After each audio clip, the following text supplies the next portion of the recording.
The Nottingham Building Society, along with our partners, providing you with all your financial needs, including savings, the lifetime ISA, mortgages, and home insurance.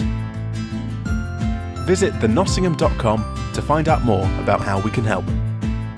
What have you been getting up to then? Well, actually, right now I'm an assistant coach of a junior team. I'm helping out my buddy. I started that in October, and so it's the EIHL. It's the junior team. It's about kids anywhere from 17 to 20 years old. It's right before they get into college. And, I mean, it's been good. But with everything going on here, like some teams in our league have played like 15, 16 games, but we've played 0 because of with COVID restrictions. We've had a couple breakouts on our team. So it's been pretty impossible to get things going. I can imagine. How long was it then before the end of last season until you got back on the ice? Did you have a long wait, or were you pretty much skating straight away? Oh, no, I mean, really didn't skate at all in the summer just because talking to my agent and stuff, I mean, he just kept saying there's going to be no leagues that really start on time other than a couple. Like, I know I talked like Tuesday, who signed in Romania. Romania, yeah. Like I was talking with him a little bit, and I know that he ended up leaving like I think end of August or early September, and that was one of the few teams or leagues that were gonna like try to start on time. But I mean, with everything going on, I took my time, as much time off, trying to play golf and stuff and relax because I figured this was gonna get pushed back. It's amazing how ice hockey is this crazy game, and yet all ice hockey players gravitate to the sereneness of golf. Yeah. Oh God. It's one thing you go out there for 5 hours, it's pretty peaceful unless you're competitive, and then it can be pretty brutal. But it's, I mean, in Minnesota too, we get pretty nice weather. It gets kind of hot here in the summers, but I mean, it's either the lakes or you're going to play golf. When you hear the word Minnesota, everyone just thinks snow. I know. Yeah. I mean, our winters are brutal here. Like, I mean, right now it's not bad. Like it's probably 35 degrees here right now and sunny. Like there's actually a chance I might be able to play golf here later in the afternoon. As long as there's no wind, it's fine. But yeah, I mean the winters. I haven't been back here for a winter since probably my senior year in college, or maybe actually when I played in the AHL, I came back for Christmas breaks. But I mean, we're talking like 20 below, a lot of snow, like miserable. That's why I almost miss England's weather, where it's you really never have like a winter there. I hate cold weather too. Well, so you know what it's like over here. That's what it's like now. It's cold and it's miserable every day. But yeah, I mean, it's I definitely don't miss winters here. But right now, I mean, it's a beautiful sunny day here, and I think usually around like middle of December is when it starts kind of getting pretty bad here. I was talking to Kevin Carr the other day, and what he was saying is that it was actually nice to spend Thanksgiving at home and potentially spend Christmas at home for a change rather than the other side of the world. Yeah, I mean, it's good to see family, but even like yesterday, like we had Thanksgiving, I went to my parents' house. It's just me, my mom, and my dad. Because our governor, they didn't want having like parties or like, a big family get-togethers. And then I went and saw my brother, his wife's pregnant, and she's due here at the end of December. So we didn't want to, have too many people around her because obviously we don't know exactly what COVID could do if it did, happen to, if she caught it or something. But yeah, I mean, it was nice being home for Thanksgiving, but it's not the normal Thanksgiving where you're around all family and stuff. And, it's kind of like a little party, and I hadn't seen a lot of my family in a long time at holidays. So, I mean, it would be nice, but I'll tell you what, like, even like when I've been overseas, like last year, me, Horvey and, Malmquist, we spent Christmas in London. The year before that, I had a few buddies that flew into London. We had Christmas there. I've had Christmas in Copenhagen. I've had Christmases in places that I never would have ever imagined would have been possible. And I mean, I love it. I definitely should have sent a film crew to follow you, Horvat, and Malmquist around. That would have been a hit on YouTube. I don't think it'd be PG, enough for the TVs. Right, should we get into some ice hockey? Yeah, absolutely. Right, I just want to before we get into all things Panthers, I want to go a little bit back to the year before when you were at Coventry. Was that the first time that the Elite League had come onto your radar when you signed for the Blaze? Yeah. I mean, I'd been with a new agency probably the year before Coventry, and I had heard about because we actually played Sheffield when I was in Denmark, We played in the Continental Cup at our home rink. And, I mean, playing there or playing against them, like seeing a bunch of guys that had played in the AHL, guys that I knew. So that, I mean, that is always on my mind. I always kind of anticipated having it, or sorry about that. Someone had called. That's fine. I'm used to that happening with all these Zoom calls now. No, yeah. Now I can't see you. Oh, you've disappeared on mine as well. I love technology, haven't you? Yeah. Here we go. All right, yeah. So we played Sheffield in the Continental Cup, and I was surprised at how many imports were on the team, and I always kind of envisioned myself going there. Like I, always wanted to visit London, and it's nice too. Like playing in Denmark is similar to like England, where I mean everyone speaks English pretty much, right? So there's no language barrier, and I've had a few buddies that have played there and that I talked to, and so I always envisioned it. I didn't know if it was going to happen that soon, because it kind of came down to the end of the year where we talked to my agents about waiting longer, and then Coventry came up, and I was just like, you know what, let's do it. And obviously Coventry, in the past, they were a powerhouse in the Elite League. Yeah. So I'm sure you know the history of the Blaze going into there, but were you ready for what like their rink has? It's a rink of character sort of thing. It's not your cushy Motorpoint Arena, your SSE in Belfast, your Sheffield. Were you ready for that sort of thing? No, I mean, honestly, like when I had signed there, I didn't really do much research at all. Okay. I talked with the coach. I actually didn't know any player on the team. I didn't know any of the imports. And which I was fine with, going over there and kind of, just start from scratch. And I've done that before, when I've gone to Finland, I didn't know anyone. Germany, I didn't know anyone. When I went to Czech, I didn't know anyone. Slovakia, Denmark even. So that's not a problem. But yeah, I mean, honestly, it's a different arena there. It's cold, but I mean, the fans are great, and we had a great team, and small sheet of ice, which obviously I kind of prefer a bigger sheet of ice like Nottingham, where I'm able to skate more. But it's fine. I mean, it's a harder game in Coventry on that smaller sheet of ice. But yeah, I mean, it wasn't what I expected when I got there, but I enjoyed my time there. And also, you said you played against Sheffield. When you get into the league and you're going on these road trips, playing in all these different arenas against these teams, did the standard of the Elite League surprise you at all? Oh, I mean, it did, but I wasn't really that surprised, because I knew by checking out other teams, seeing the guys that have played, in other leagues, good leagues, that played in the AHL. There's a lot of, you get older guys that have come over, and they've had, they've played hundreds and hundreds of games in the, North American League hockey. And I knew a lot of those guys growing up. So I knew the hockey was going to be good. I mean, when you think of England, you don't necessarily think of hockey. And that was one thing that, like, I kind of like when I knew about it. And I had a buddy, this Nico Sacchetti, one of my good friends from college. He played over Fife early on, probably, 8-9 years ago. And he had kept in touch with buddies. And he told me that, like, when he was there, the league was all right. It was very young and early on. And that's when I think guys were putting up, like, a ridiculous amount of points. But he had talked to buddies there when I was thinking about going. He's just like, he said every year, I mean, the improvement that the league has done, the players that they bring in, the level of, the players in England, how, for, the development, how good those players are turning out. So I knew that it was going to be better hockey than I thought. And then when you're going, the schedule in the Elite League is very different to anywhere else. So you play at the weekends and you've got a lot of time to yourself in between. How did you cope with that initially? Well, it's funny you say that, but when I came over to Nottingham last year, we played Wednesday games, and we had the Continental Cup. I think that's why we had the Continental Cup. So we had a ton of games during the week. I loved it. Like, obviously, from Coventry, I remember usually playing on the Saturday, Sunday, which, I mean, it's different. I mean, I'm not a big fan. If you get to practice, it's almost like back in college. Where in college, we'd play Friday, Saturday. And it got to the point where you're at Thursday and you're just like, my God, like, let me just play a game. Like, you're just so sick of, like, just the structure of practice. But it's funny you said that at Nottingham last year. I got there, and man, we were playing games left and right. We had Challenge Cup, we had Continental Cup, we had regular season. So I remember, we were practicing much, and our coach, Wally, did a great job of, giving us days off for rest after those Wednesday games. But yeah, it's funny you say that, because we actually played a ton of games last year during the week. Unfortunately, your year in Coventry got cut short. Did you break your leg or something? No, I broke my ankle pretty bad, yeah, and up in Fife. It was, what a place to get an injury. Oh, my God, that was miserable. I remember and they're just like, what the hell is going on? And I took the bus home. They talked to me about flying home, and I was like, I'm not staying here by myself on the bus. Give me some pain pills, and I will just melt this way home. And that was a brutal bus ride back. That was a long bus ride back to Coventry.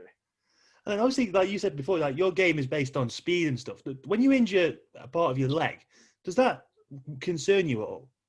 I mean, it did at the time, because like when I was working out, like my ankle, the one that I broke on my left side, it still doesn't look the same as my right side. It's thicker. My Achilles is not as well like formed as my right side, and it is like a little weaker. My calf's still weaker from it. And last year when I started skating, I remember when I got into Nottingham when I left Slovakia, we were playing so many games, and practicing, and then the amount of ice time I was getting, I started feeling a lot of pain towards that. But after, dealing with going with the trainers and stuff, within like a couple of weeks after kind of getting my legs back in shape, it was fine. But yeah, I mean, it definitely, the way I broke it was so weird how I just got caught in a root, and I fell back, and I could just feel it snap. And so I was a little hesitant going into corners sometimes, or doing cutbacks, but after within a couple of weeks, I mean, I was fine, and you didn't even think about it. One thing that you hear a lot of, and it's used as an excuse, sometimes people call it, but when a team like Coventry or a team like, Guildford or someone comes into an arena like Nottingham's, it's said that the players are always a bit more motivated for those games, because you look at the guys on the other side and you see how cushy, quote unquote, they've got it. Is that a real thing? I mean, no. For me, I didn't know enough about the league. I remember when we pulled up to Nottingham, I was like, Jesus, I'm like, this rink's incredible. And then how many fans are in the building? I'm like, I mean, this place is unreal. And I didn't know enough about the league, whether it was cushy or not, but I remember being there, and I was talking to Alex Nikiforek, who actually last year I played with him in Coventry. And then when I was trying to leave Slovakia, he's the one that talked to me, and he was like, man, he's like, you would absolutely love Nottingham. But before that, when in Coventry, when we went there, I didn't know enough about the league or teams in the league. I knew Cardiff was one of the teams that was having a lot of success lately when I had gotten there. But I mean, obviously when we played Nottingham, that arena, I think that arena is one of the best arenas that I've seen in all of Europe, and I've been all over the place. Now, you mentioned Alex Nikiforek there. What a character. Oh man, he's incredible. I had some good times with him. He was a character, man. He was that guy could talk to anyone, man. He loved his own voice, but you won't meet a kid in that. What did you make of his hat? Oh my God, just absolutely beat. He loved that thing. He was still wearing that thing in Coventry. Yes, no, I think he still got it in a bag somewhere. I think he took it to Germany with him after he left Coventry. Oh, it's just crazy. And then, like you said, you went to play in Slovakia after you recovered from your injury and something. Now, Slovakia is a league where a lot of importers go, but they don't seem to stick there. And Dylan Olsen couldn't put his finger on it. What would you say is what's it like out there? Well, I just don't think there's really any rules. You sign a contract, it really doesn't mean. And I mean, I did not have fun there. I've been from all over, from Finland to Czech to Germany. I've been all over the world, and that was one place where I was the first time in hockey. I just did not have fun. And I had a roommate, Betsy, and this kid was incredible. I mean, if he wasn't there, man, I would have left. I would have been gone a lot sooner. But I mean, yeah, it's just it's a different lifestyle out there, and it just wasn't a good fit for me. The line that I was playing with, we just really, that was kind of like they had a setup. When you go in there, they have an idea where the import's going to play. And we just couldn't find chemistry, and it was a struggle. We did all right in preseason, but once the games got started, we couldn't read off each other. And, I didn't produce there. I played 5 games in the regular season. I had 1 goal. And, I mean, they're pretty much, from the moment I got there, someone was on the chopping block every other day. And that just wasn't an ideal situation. Then did you end up getting in touch with Guy or your agent, or did he get in touch with you? Because obviously at the time the Panthers were looking for new faces. Well, yeah, I mean, like I said, I was talking with Nikiforek, and I was asking. He's like, man, he said, well, you guys Nottingham was struggling. You guys were doing, having a rough start to the year.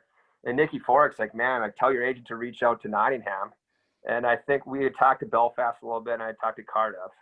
And but Nottingham, when I talked to Guy, where he knew my agent, Dave Amonte, I don't know if they played together, what their connection was, but as soon as like he had talked to him and I said I definitely have interest in going there, it was done within like 6 hours. He called me and he was just like, I would like to get you here by tomorrow. So I talked to him the day before I got there, and then he was like you fly out at like 6 a.m. So I took a taxi at like 3 a.m. and flew out at 7 a.m. It was like it was a miserable ride, and then straight to the rink to practice.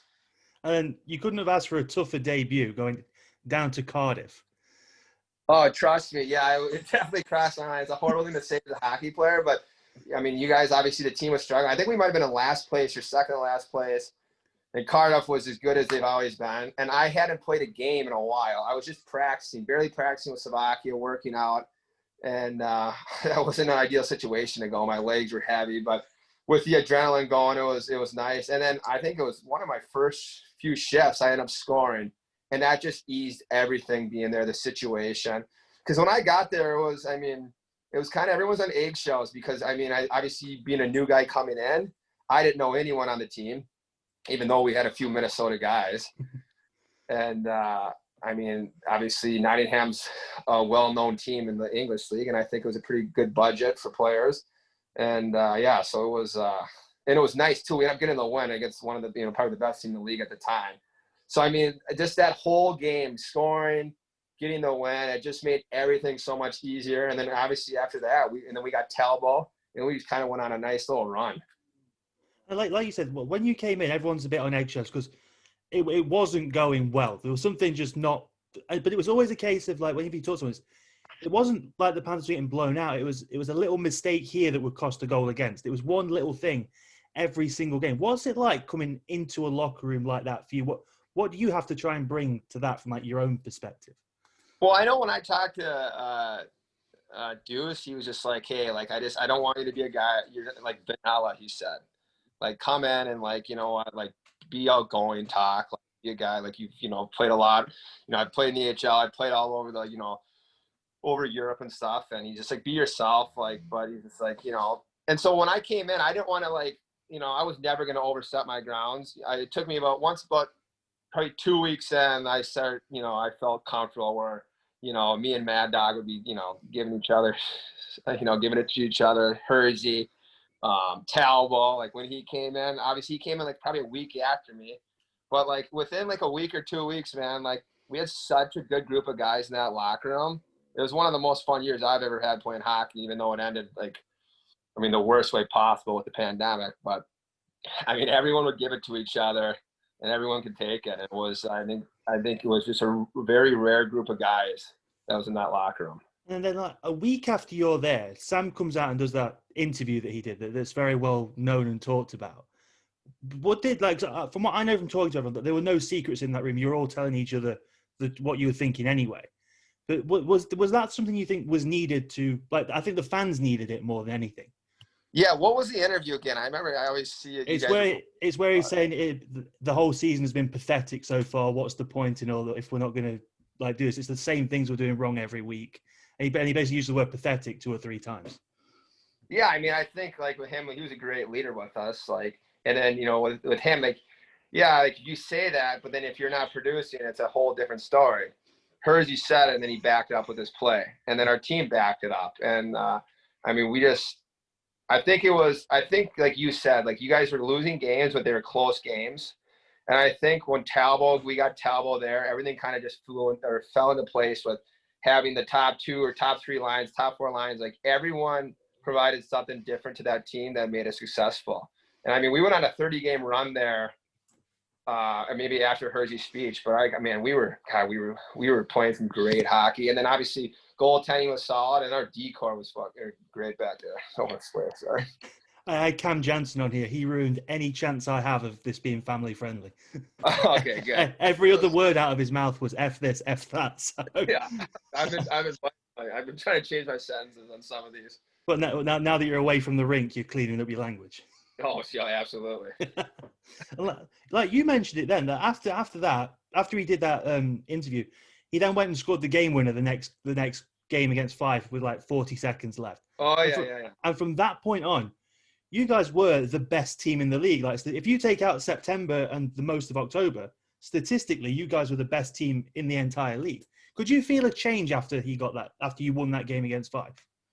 I mean, I don't know if it was a change after Fife. I just think, because I think that's when I think me and Hersey kind of started playing together, and then Talbot came, and Talbot was such a great center too for that, and having that 1-2 punch, and then I'm having that, you know, when you have guys like Ollie or Lacko like chip in, like that was so big for our team.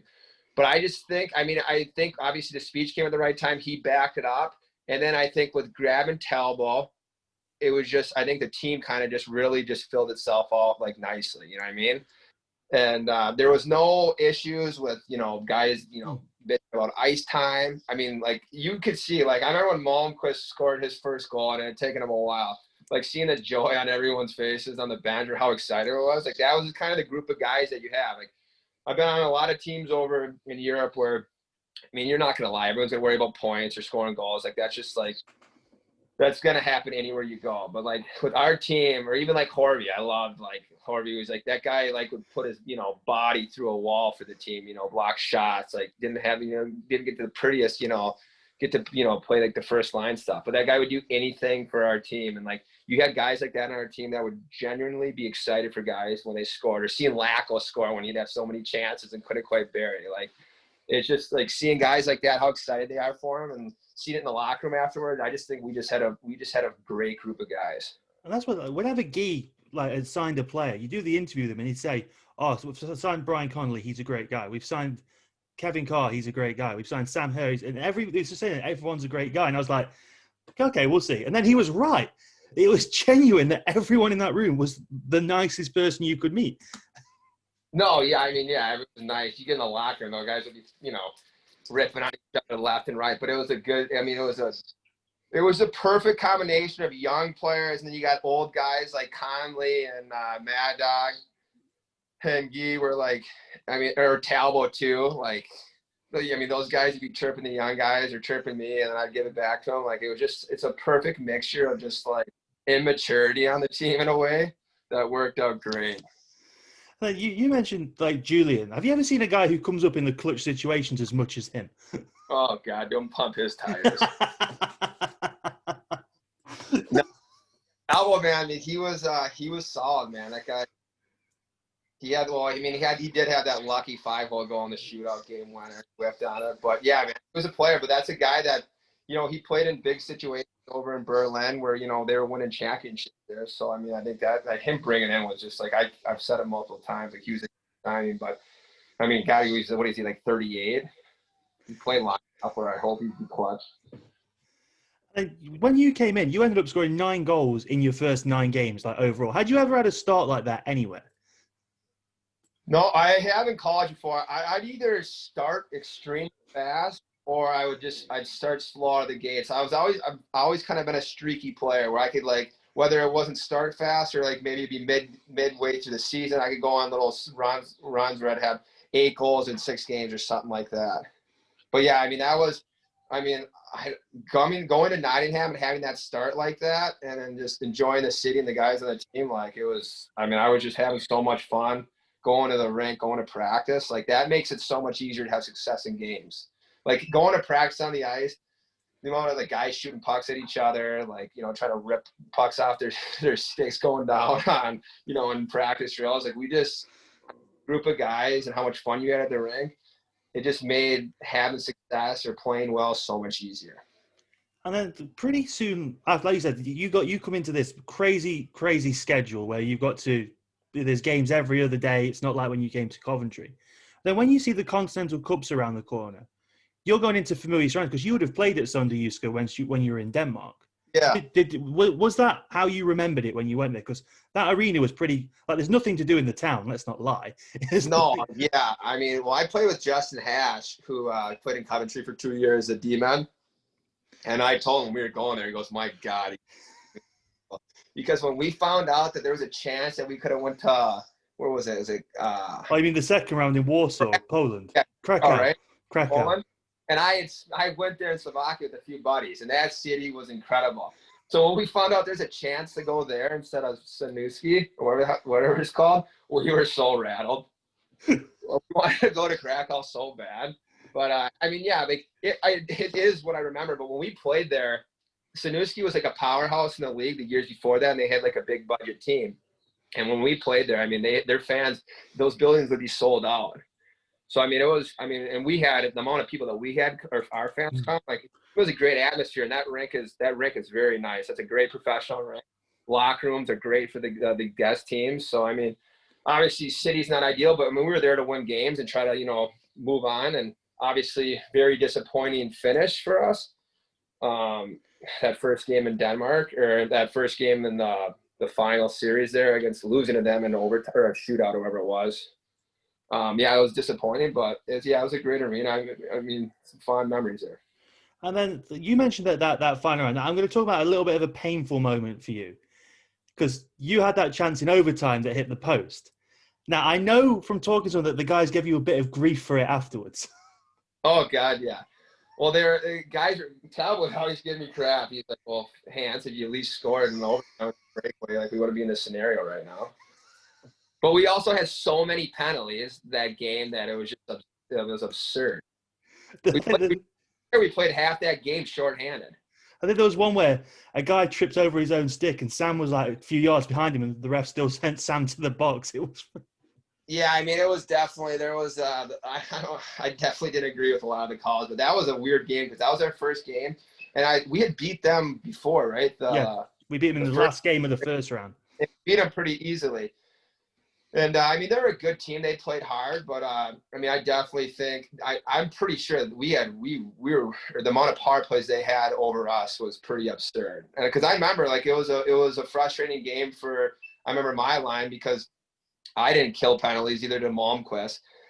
And so, I mean, there was times where I remember, I think it was like 8 minutes or 9 minutes straight where like we hadn't had a head shift. And so, I mean, obviously that sounds like excuses, but yeah, that was definitely a tough first loss for us. Cause I mean, that ended up lose the tournament or be able to, get into the Champions League.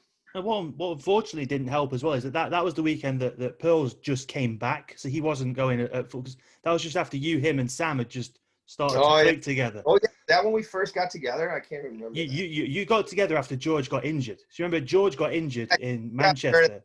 Yeah, Was that the set? Well, I can't even remember if we did play together that first game. It was all jumbled up in Denmark. It was jumbled up. Yeah, that was because Georgie was still hurt, right? Or no, Georgie came. I think Adam was hurt. I think as well. Yeah, Deutsche, he had some issues. I think he had a concussion. I think Bulmer got a concussion too. Yeah, I think pretty early on. Yeah, it was just a mess out there. Yeah, that was a pretty big shit show. But obviously, it's disappointing. But and even those next two games, I think we were down like 3-0, and we came back, and I don't know, who did we play the second game? It was the Polish team, the Polish team with they look like Where's Wally with the stripy shirt. Yeah. But yeah, I mean, we fought back in those next two games. We made it as close as possible. Obviously, didn't get the help we needed from some other teams, but I mean, it was a disappointing weekend. But I think that's a weekend that could have affected us, going onto the regular season games where we were trying to make a push to potentially have a chance to win the regular season league. But yeah, I mean, it just showed you we had some good character on the team. And you got to see George have the greatest celebration of all time when he face planted. Face planted. And I'm pretty sure that goal was a muffin too. It's a shame that the camera angles aren't better of it, so we could get an actual answer. Little Sally's. He didn't. I don't know if you remember. Someone shot a puck off his shin pad and it went in. He was touching ice. Like, I've never seen anything like that in my life. Maybe if you go top kitty or go bar down, you touch ice. But someone shot one and went off his shin pad, and I've never seen someone sally so hard by himself doing nothing. George. Then to cap off that whole weekend, you have what I'm going to describe as the worst plane ride I've ever been on home.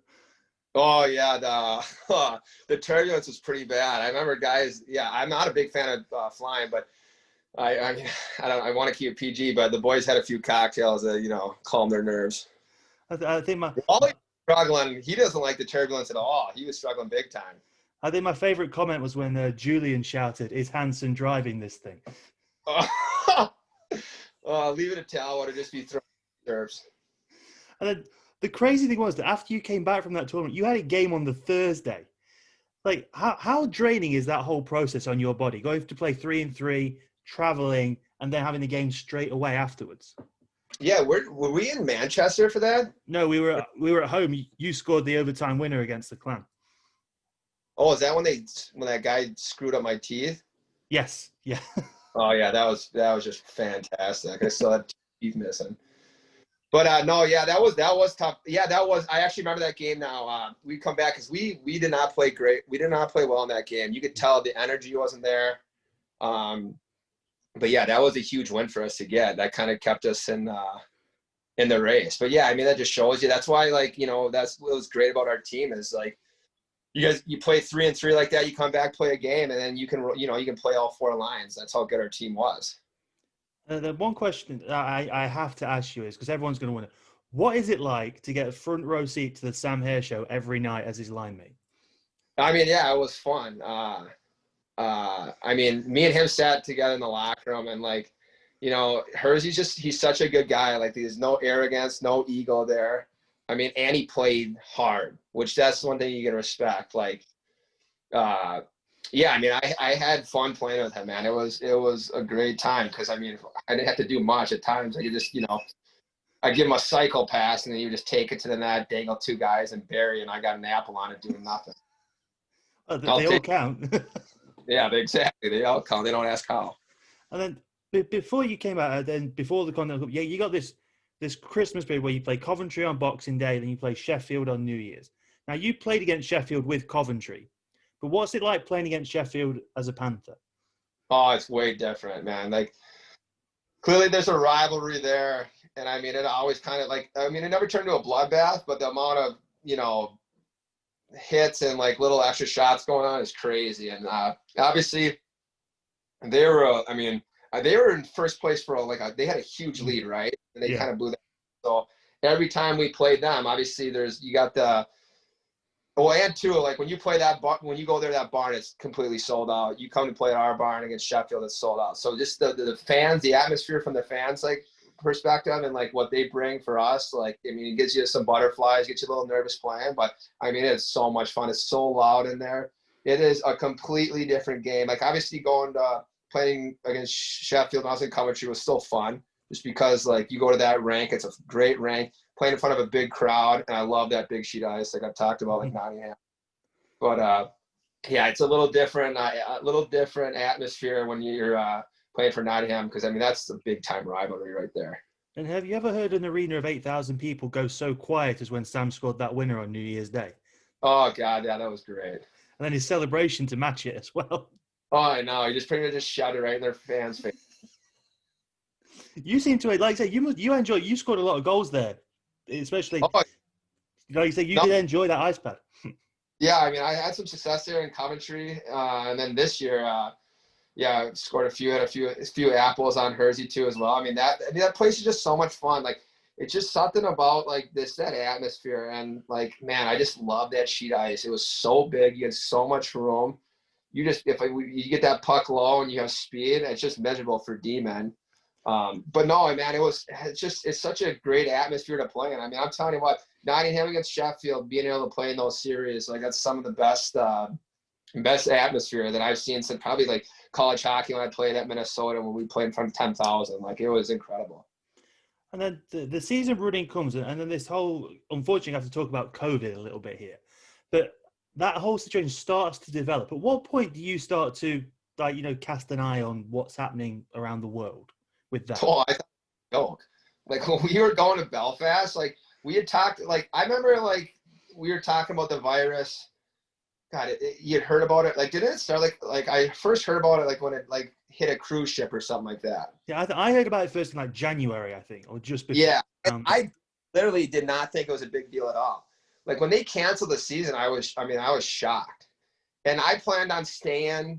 I was going to stay here until what was it? Maybe till April, because we had our apartments later to then, and I had no desire to go home to just miserable weather. And obviously have Nottingham's a great city, and I was going to do some traveling. And then my dad talked about coming over. We're going to play golf, go check out, play St. Andrews and stuff. And then me and Dylan and a couple of guys, we'd gone out for a few beverages. And all of a sudden, like, I think Malmy's daddy called him and said, oh, there's rumors that they're going to start shutting down travel. And that's when I kind of was like, Jesus, I'm like, this is a little more serious than I thought. And I mean, I didn't realize how big of a deal it was until I got home and they had locked down pretty much the whole country here. And then obviously now you see how serious it is, and, the amount of people that have died from it. And I had COVID. I just got it, or I just had it about 3 weeks ago. And I had maybe 2 bad days. I had the flu that was way worse, a couple of years ago. So I was lucky to not have, many symptoms and go through it. But obviously now to think that I'm here and I just had Thanksgiving back home in Minnesota, I'm not playing hockey. Like, I never thought it would have turned into this. It's like Guy says it. Every time I speak to Guy, he always, his phrase that he uses is that everyone reacts to it differently. Single guys react differently to guys in relationships, react differently to guys in families. And that's just how it is. Yeah, no, absolutely. Like, I mean, I pretty much, once everything opened here, restaurants, bars, like, obviously, I was living downtown Minneapolis, and we had other things going on in the world over here that was, happening. So we went through a lot here back in the U.S., and we still are.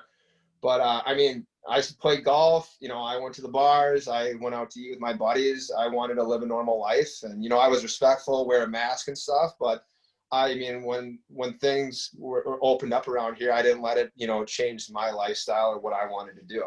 I started working out, skating a little bit, going out with my buddies on the weekends, going to get-togethers, going on the lakes.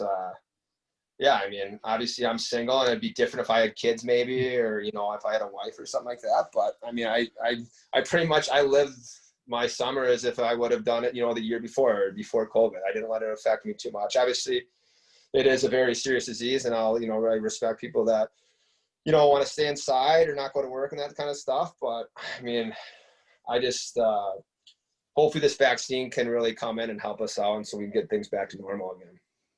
That would be lovely if everything would just go back to normal. I can get rid of these piles of jerseys I've got in my house that I have to send out and things. No, I can imagine. But yeah, I mean, it's and right now too here, obviously, I think, England, you guys kind of hit that second wave already, right? And we're kind of going through it. We started going through it maybe 2 weeks ago, that second wave. So it's kind of going back. But I mean, it's just a tough scenario. Like right now, you can't go to the restaurants. I mean, it's hurting small businesses. People are going through a tough times over here, and I'm sure the same thing back in England. But I mean, hopefully we can just get through this together, And then we can get back to actually ice hockey and back to normal life, which would be lovely. I mean, even too, like watching those hockey games or watching the NBA playoffs, like, or soccer, or like without fans, it is not the same at all. No, I like what the NBA did though with the screens. Like at least that gave something. Well, yeah, too, and like I think it helps where they weren't playing in a huge stadium, like they're playing, or I think it was in Disneyland or something like that. So like, I mean, the court looked great and everything, but I mean, it'd be different, I think, if they were playing, at Madison Square Garden. And then they're trying to fill up those, seats with all the fake cardboards or whatever you want to do. But I mean, yeah, like watching football Sunday or even Turkey Day, I watched Dallas and Washington, and they did have some fans. I think they're allowed like 10,000 or 15,000. And it just, I mean, that almost looks worse too. It just looks like people don't want to go to games. How do you think you perform in that kind of environment? Like when you're in a game, are you just focused on the game, or does the fan support actually like help? Oh God, yeah. Having the fans there, like that. I mean, playing in Nottingham with those fans, it just made it so much easier to get up for a game, or just wanting to have success and win. Like obviously you always want to win, but having it be loud or just seeing how excited the fans are, like it makes the game so much more fun. Like so much more fun. Yeah, I mean, and I think if anyone said that there's a difference between playing in front of no fans or fans, they're full of it. Like there's no chance.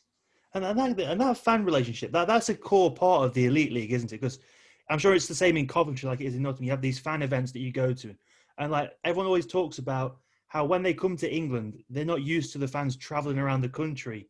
Like you'll be playing in Dundee on a Wednesday night and you've still got 100 Panthers fans there with you. No, it's incredible. And I talked about too, like we had a ton of fans that came to, Denmark. I mean, it's not like they're going to we were like playing in Copenhagen. We were playing in the middle of nowhere with nothing around us. I mean, that was incredible. And even when we played, obviously, when I played in Rungsted in Denmark, we were 20 minutes away from Copenhagen, which was awesome. But when Sheffield had come, half our arena was filled with Sheffield fans. Like, it was incredible. And just to see, they made a trip with it. But yeah, like you said, for them to travel all over Europe to go to games, or inside Europe, whether we're playing in Glasgow, which isn't an easy ride, or Dundee or Fife, and seeing Panther fans, it's incredible. Right, I'm gonna take the big ice pads out of it for you for this question. But which away rinks did you like going to? Which trips did you enjoy? Sheffield, obviously. I don't like riding the bus. I'm not a big, unless you get a Sunday night coming back from Manchester and you get to watch some football, throw some bets on the games. Guys are, maybe having a few beers, chirping. Guys are playing cards. Some of those bus rides are fun. But, coming back from Dundee, not ideal. That's a long ride. But I will give Dundee credit, though. That locker room for the guests is incredible. Heated floors, great stalls. But that is a trip. I don't know. Sheffield, just because of the atmosphere and just having it close. I mean, you can't go wrong with there. I'm trying to think. I didn't mind playing in Glasgow's barn. I enjoyed that barn. It's a strange one because it's in the middle of that shopping mall. Oh yeah, I loved it because I'd go get a smoothie. I'd walk the mall a little bit for a warm up, grab a coffee. That's nice. Actually, obviously Manchester's not ideal. I've heard about those changing rooms. No, it is. I've never every time we walk in there, half the team would be like, "This, I'm done. I'm retiring. Like this, I can't." But then they did have Dunkin' Donuts, I believe, right across the street, which was nice. That was a positive thing about Manchester. Tough barn. That brought everyone back around.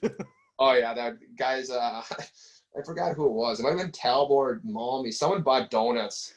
So obviously not ideal to be hammering some donuts before the game, but I made it a little bit better. But Cardiff's always fun just because of the challenge. They're always a great team. And that barn's pretty fun. And that's a great barn, obviously. Trying to think. Fife's tough to play in. That's brutal. Because I tell you what, I don't think I've ever been there on time. When I broke my ankle that time, we had showed up 30 minutes before the game just because you couldn't predict traffic and all that. But those fans there, they're loyal, diehard fans. It's good atmosphere.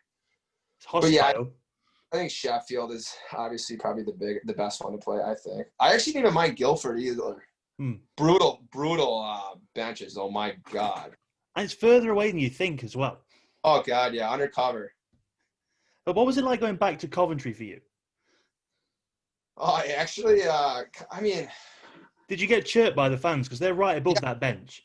Yeah, they were telling me how brutal I was. I was like, buddy, relax. I remember someone was chirping me, and because I had taken a penalty. I think I took a high stick action, it was 4 minutes or something like that. And they were chirping me, and I had gotten injured. Like, buddy, you think I tried to break my ankle? And the people in the box were like, Jake, I'm so sorry. Some of these fans can be really ruthless. So I was like, it's fine. I don't really care. Thank God we won that game in overtime. I think Talbot. Or no, maybe it was Bulmer. Talbot scored the game winner. No, it was Bulmer to Talbot. Yeah. That was a nice little play. Yeah, unfortunately, like you said, it's one of those moments where Julian comes up big when he needs to. Oh, God. Dude, let's not pump his tires. But no, I did actually. One of the reasons I love going back to Coventry is David Clemente. I was buddies with him, so it's good. I loved playing him because we'd chirp each other on the ice. I knew a couple of those guys. Hash, I like playing against again. Obviously, Feds, those guys. Venus, it's fun seeing those guys on the ice. Forbesy,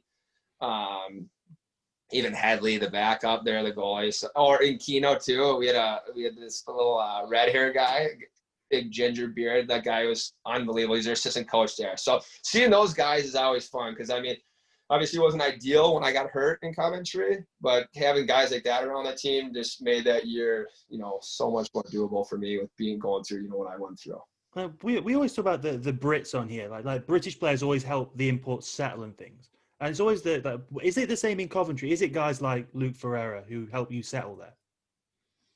Yeah, well, for me, obviously, like, I know, like, Fez well, but, like, for me, it was Clement, David. I mean, that guy was unbelievable. Like, that guy would do anything for the team, always wanted to help you out, show you around to the restaurants and things like that.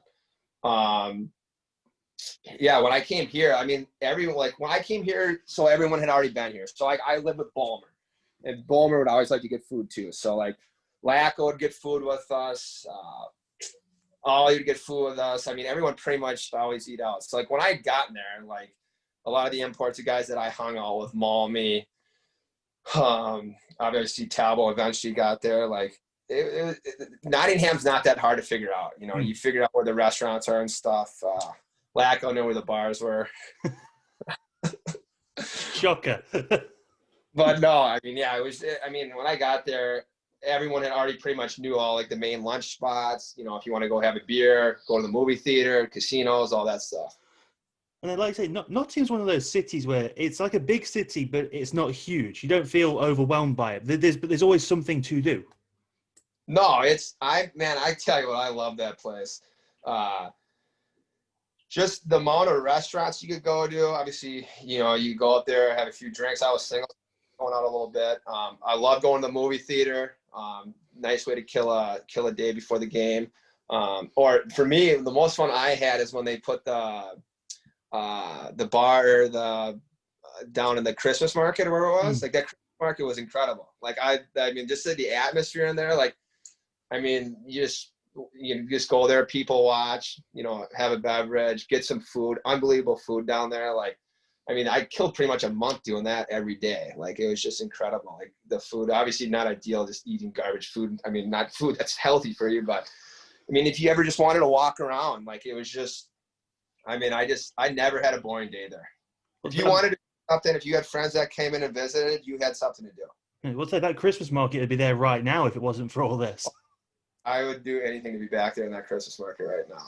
Like you say, it's the atmosphere, it's the smells, it's the food, it's incredible. I'll tell you what, that Christmas market and being there with buddies, like guys on the team, going there. Sometimes you go there after a Sunday game, have a couple of beers. I mean, those are things I'll remember for the rest of my life. And then you mentioned you were, I'm going to say, lucky enough to get to room with Brett Bulmer. Yeah, that's the phrase. There's a character for you. No, Bomber was incredible, man. That guy loved his video games, though. I mean, there was days where I'd see each other at the rink, and then I'd come back, we'd go get lunch, and then he'd be in his room from 2 o'clock until 10 o'clock, and maybe he'd come up, make some chicken marsala or some crap like that. But yeah, man, he was great, man. He was an easy roommate to have. He had the nicer room, and I had the smaller one, but he's like, hey, the living room, like, had a nice big couches out there, nice big screen TV, and he's like, this can be your place. He's like, as long as I get the bigger room. Because at first, they had us in the house that Talbot was in. I think the coach used to live there. Okay. The one across from the arena? No, it was, where is it? It was a little bit of a drive, maybe 10 minutes to get in. Oh, is it all down in West Bridgeford? I think so. I don't even know. I should probably know that. There for like a week or two, or a week, and I was just like, no. I was like, I want to be in the heart of the city. Like, I'm single. I want to be able to, go have lunch, go to the movie theater, grab some beers. Like, I want to be in the city. I want to be able to walk to the arena. And I ended up living above that, where the Hooters is. Oh, the Hicking building. Yeah, and that was an easy. I actually don't mind that. It was like an easy walk. So I'd walk there in the morning, wake up from the cool breeze, and it was perfect. I mean, when I first got there, I've never walked so much in my life. My shins were killing. I was actually going to buy one of those scooters that Goody has. He loves that thing. Oh, that thing's incredible. But I ended up getting used to walking, and probably the best shape I've ever been in because of that. Well, you saw like Goody, like guys like Goody, Razor, Simon, even Laura and Amy. They're people they're behind the scenes people who deserve a lot more credit than they get, don't they? Oh, they're incredible. I mean, like for me, Goody's hilarious, man. Like I could just walk into his room and just, have a conversation with him about nothing for 15 minutes just to kill some time. And then the trainers were great, man. You go in and get your legs worked on, anything you needed, no complaints, always happy to be there. I mean, that was the nice thing about that. I mean, that team is. Like, I think everyone felt really fortunate, like, well, obviously the group of guys we had, but like obviously like the staff and stuff. They made everything just so much easier. Like, never complaining about doing extra work, working on players. Because I mean, there's times where, I mean, those the girls are doing leg massages on, 9 guys in a row, and like obviously that's not ideal. It would probably smell too, but yeah, they're great. And then Goody too is incredible with equipment, and anything you needed, he'd help you out.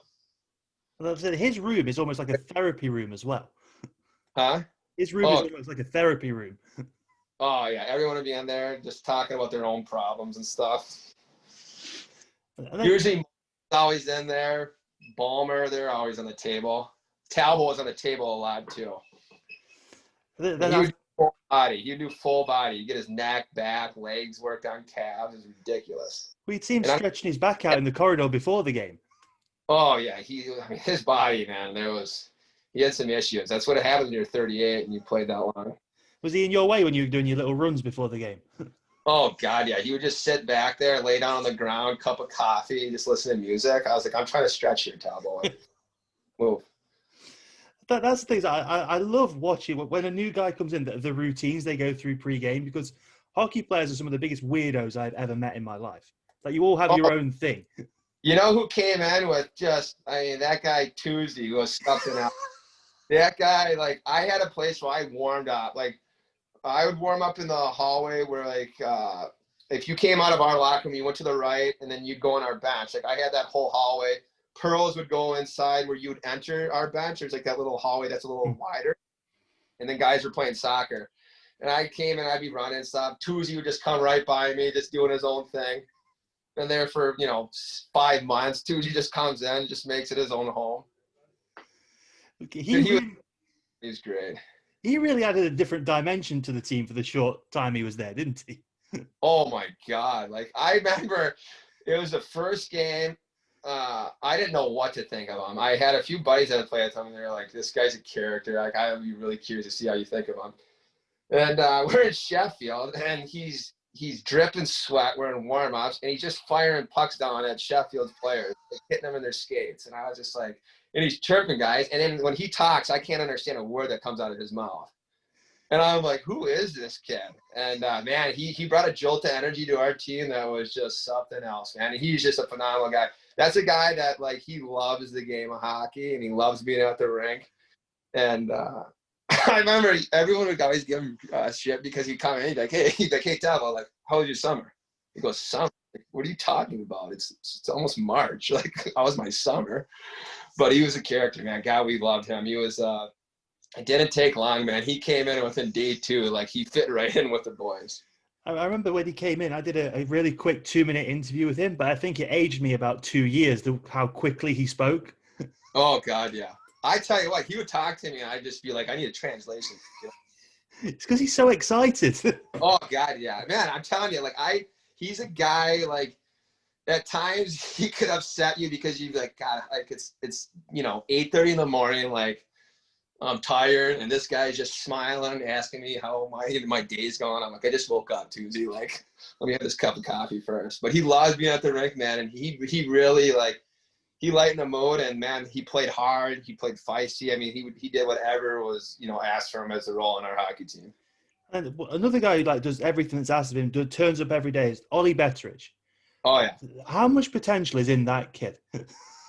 I mean, well, first of all, he's built like an absolute brick shit house. The guy's a machine. He's so fast, and he works so hard. Like, that guy works so hard. And he's got a cannon. If only he didn't try to go bar down every shot. Maybe mix in a low glove, low blocker, 5-hole. That guy rips the puck. But, man, he's got some wheels. I mean, he's got the potential. Like he's a younger kid too, right? He's only like 24. Yeah. I mean, his game can still develop, but, like, I mean, he's got all the tools to be, have a nice long career there, man. He's got wheels. He's strong. He's thick. He's good with the puck. But, yeah, man, he's, I think Wally will be great for him there in the future. You mentioned Tim there. How did you find playing under Tim? Was it what you expected? No, I mean, he was young. I remember played against him, I think, the year before. I was like, what on here? But, like, I mean, he's a guy that loves the game. Like, he's always, He's watching the NHL Network, watching highlights. I mean, we always did videos. He was a guy too, where like it would like I feel like I always knew the systems, but then I remember it was we had been a couple or probably a month and a half, 2 months in, and he came in and he went and do a quiz, and so we had to like he would just toss them up and be like, hey, like draw this play or draw that play, and I'd just be like. And I don't know why, I just got so nervous and I just butchered one play. Good, or who else? Who else did? There's a couple guys that absolutely butchered them, and it was like the most self-explanatory, like just simple, like D to D shot on that, and guys were like just drawn all over the board. We're like, what are you doing? But no, it was he was great, man. He always had his game plan in. Like when we do video on PK, power play, like. I mean, you could tell like he loves what he does, and he made practices fun. And what I loved about him too is I played on teams where you'd have those Wednesday games, and a lot of times they would want you to practice on Thursday, and I think he understood because he played he played at a high level. He's played all over, and he understood like the importance of rest. Like obviously you got to trust the players, and hopefully they take care of their bodies after a Wednesday game, and not go out and stuff, but. As long as you came to practice, you worked hard, you prepared, and you went out there and executed, he was going to trust the players. And, I mean, I enjoyed playing for him. It was great. And his right-hand man on game days, Rick Strachan, complete opposite to Tim, character-wise. Strax is a character. I never really had to deal with much with Strax. Obviously, he's a defensive coach, and he wasn't really doing the power play stuff. But, I mean, that was another guy, too, that was just great. He was great to see in the locker room because he would just crack a smile. And you never knew if he was going to just throw, some daggers at you and cut you deep or what. But, yeah, I mean, him and Wally together, that was quite the pair. And then my one rule on this show, that now there have been a lot of laughs in this so far, and I thank you so much for your time and your honesty on this and stuff. Yeah. When you look back at your time in Nottingham or in the Elite League in general, is there a moment in a game, off the ice, on the ice, at training that you look back at that just makes you laugh? Oh God, there's plenty. And how many of them involve Dylan Malmquist? Molly was the character because when me, him, and Herzi were playing together, like our line was doing well, like we were producing a lot. But we had days in practice where I was just like, I didn't know what he was doing. He would just be so lost on the ice, and God, the boys would give it to him. Even if he did something well, we would just instantly just be like, God, come on, Mommy, God damn it. Like, what are you thinking? Like, but he was fun. God, who else? I mean, obviously we had some fun nights out at the bar after like a big win, which was fun, but I don't think we should talk about that. The bus rides, man. I mean, honestly, like the amount of fun I had on this team this last year was incredible. Because you could be on a bus ride coming back from Glasgow, and we have a few beers in the back, watching football or something, and it's just like you could just talk about anything. Guys would be playing cards. I mean, it was such a good group of guys. I'll tell you the one thing. Some of the most fun I've had is when we were in Denmark and we took that bus ride back to the airport. And after that first one, everyone was, having a few beers. And then we just sat in that airport bar, and guys were having some beers, some cocktails, and it was just hooting and hollering. Everyone was ripping on each other, and I mean, just things like that. Like we just had such a group of guys. It could be a Monday, Tuesday night, and either Tuesday at practice, either Georgie would say something that would be so absurd that everyone would just die laughing. I mean, but on the ice, man, our practices were fun. Like everyone would rip on each other. If you didn't score on a 2-on-1, if it was Talbot, like if he didn't hit the net, like everyone would be screaming like, God damn it, Talbot hit the net. Like, it was so much fun, though. We had a good group of guys, and I think that's why that year was so much fun, and why I think our team was so successful until the end. But when you look back, you talk about how much fun you had. Is it it can't be regret because it was taken away from you through something out of your control. Is it frustration that the run-in was taken away as it was? When you're in for the league, you've got the playoffs coming up. You've got all this stuff still to come. Yeah, I mean, it was definitely disappointing. I would have obviously I wanted to finish the season. Like, it was great. I think, for us to win the league championship, like the regular season, I think we had a loss the week before we went to Belfast, right? No, yeah, you beat Cardiff, lost to Coventry in a shootout on the Sunday, and then Yeah. the weekend before, I think you lost both against Sheffield and Guildford. I think it was like Yeah, that was a struggle. We had been playing so well, because we had a little bit of a letdown that kind of hurt our chances. And obviously, there was still there's a small chance that we could have captured it. Obviously, Cardiff was playing good hockey, and Sheffield started playing good hockey at the time. And it'd been nice to just kind of get in that top three, or who knows, maybe we go on a run. Cardiff and Sheffield struggle. But Sheffield kind of figured out when they struggled, they fell down, and they were playing great hockey at the end. We were playing great hockey. Cardiff was, Coventry was, their goalie was playing sick for them. But it would have been nice to see how that would have finished. But I really wanted to see what was going to happen in Nottingham in the playoffs. Like that, I think that building would have been incredible. And I mean, there was no doubt in my mind that we could have won a championship in the playoffs. Because that playoff weekend, I imagine you've heard. Did you get to go and see it when you were with Coventry? Because you were. No, I was there for it. I was still in Coventry for it when you guys had it, but we didn't go there. But I've heard the stories. I heard that the city's incredible. Everyone's coming in to see all the teams play. I'm pretty sure you guys sell out, right? Yeah, it sells out. You got the two biggest sections of Sheffield and Nottingham, and then you got like all the other ones. Like some people get one block, some get two.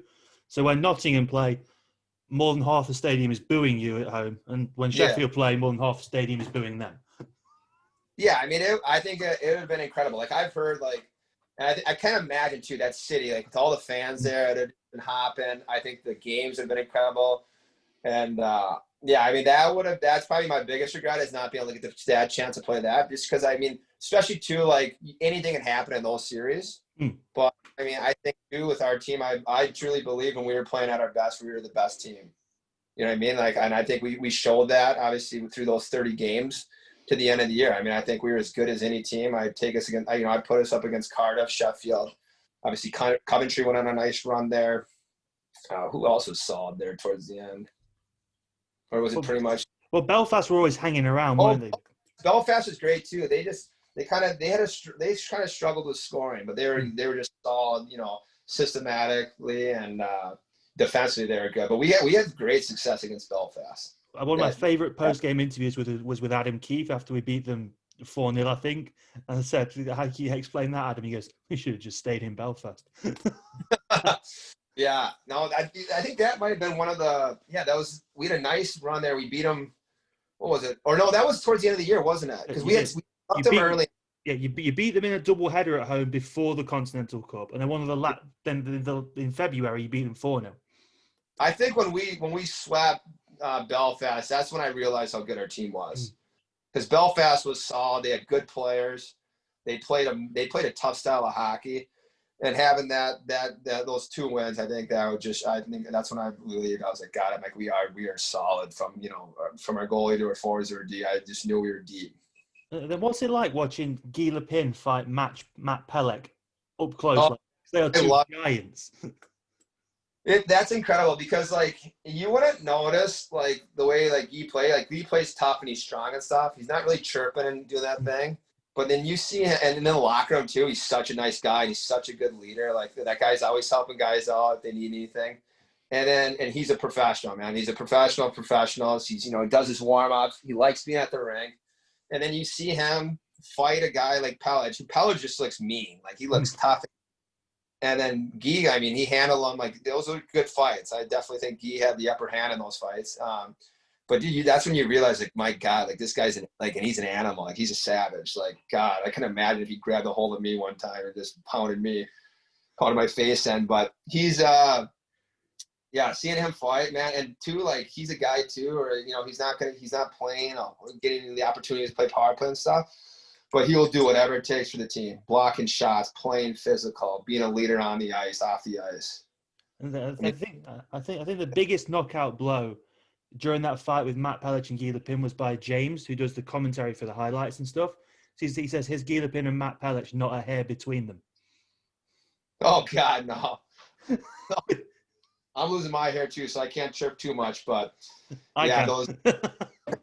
yeah, I was gonna say, Jesus, I could borrow some of yours. I haven't had it cut in over a year. That's incredible. I think I'm going to go Viking braids at some point. That's the next plan. Well, you guys are on lockdown. You'll be even longer. That's the challenge. How long can I get it before I have to cut it myself? I think it's working though. Sorry, I lost you again here. No, that's fine. I'm not going to be much longer. Don't worry. I'll let you get on with the rest of your day in a second. So obviously, when you're talking about Nottingham and you're talking about these guys, you're actually so close to them. I got to assume that you're all still talking in some massive WhatsApp group. Yeah, I mean, obviously we were talking a lot. It's kind of calmed down a little bit with, I mean, everything that's going on. I think guys are kind of like in like dark holes a little bit where like everyone, I mean, I think most guys in that team, I think Johnny, he planned on being done retiring. I know Talbot was kind of like in between if he wanted to play, but I think guys are in tough situations right now where, you know, you're in a position where, man, do I wait a year or do I just retire and, you know, move on with my life? But yeah, early on the start there, the boys were pretty active on the WhatsApp group, chirping each other, having some good talks. But yeah, I mean, I was just talking to Danny Fick today. So hopefully I'll be able to see some of those guys too. Malmquist is still here. I know that he was looking to still play. But yeah, I mean, it's calmed down a little bit, but I think it's tough with everything that's going on. I mean, because no one knows what the future holds right now with hockey. What's it like practicing against Danny Fick? 'Cause I imagine he's still slashing you at your own training sessions. Oh God, yeah, Ficky. I remember there were a couple times. I didn't have to play much in front of the on the power play, but when I did, like obviously going against him and Guy, like it would just be a war. And usually I would lose most of those wars in front. Well, Danny never had an off switch. His stick would be flying all over, taking people's, heads off. He'd go so hard, but I mean, that's one thing I love about him. Like whether it was a game or a practice, like you wouldn't be able to tell the difference. Like he was going to go full tilt no matter what. You were only in Nottingham since October. There's obviously Nottingham is a special place. The way you spoke about it, it's always going to be a special place to you. Oh, incredible, man. I mean, I was never bored there. And then obviously there's just so much to do. God, just great restaurant spots. Like, I'll tell you what, like that was the city itself. Like I lived outside Copenhagen and that was incredible. That city was just, obviously that's a little different than Nottingham, but being like able to walk into the heart of a city like that, literally you go left, right, straight, and you could find, a cool little bar to go to. You could find a nice little restaurant. Like I was finding restaurants all the time. Like I'd walk down a different alleyway. And man, I enjoyed my time there. And like people were great, and the fans were incredible. I mean, it was an experience of a lifetime. And I mean, I had planned on coming back. Like I had talked to Deuce about coming back for this year, and obviously COVID had kind of screwed things up. But obviously, with that, everything happening, who knows what the future holds. But I'm disappointed that I wasn't able to experience another year like I did the year before. Well, thank you so much for your time today, Jake. This has been awesome. No, thank you. The Nottingham Building Society, along with our partners, providing you with all your financial needs, including savings, the lifetime ISA, mortgages, and home insurance. Visit thenottingham.com to find out more about how we can help.